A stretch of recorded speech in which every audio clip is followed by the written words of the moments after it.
Hello বন্ধুরা, চলে আসলাম নতুন একটা ভিডিও নিয়ে।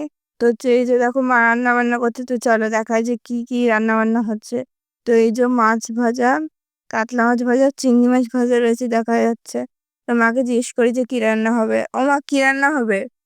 কাতলা মাছ দিয়ে আর কচুরগাঠি আলু দিয়ে পাতলা ঝোল হবে, আর কুমড়ো আলু চিংড়ি মাছ দিয়ে তরকারি আর মাছের তেল ভাজা। আচ্ছা, তো এই যে দেখো মাছের তেল, এখানে এই মাছের তেলটা ভাজা হবে। আর এই যে এই চিংড়ি মাছ ভাজাটা রয়েছে পিটিসা তোজোর জন্য রেখেছে। আর এই যে এখানে সবজি কাটাকাটি হচ্ছে, এই যে কুমড়ো আলু এই সবজি মশলাপাতি সব কাটাকুটি হচ্ছে, মশলা বাটা হয়ে গেছে। তো তো যাই হোক, মা এখন রান্না বান্না করছে, রান্না বান্না করুক আর তোমরা ভিডিও দেখতে থাকো। তো রান্নাটা আবার কমপ্লিট হয়ে যাক, তারপর তোমাদের সাথে ভিডিওটা শেয়ার করব।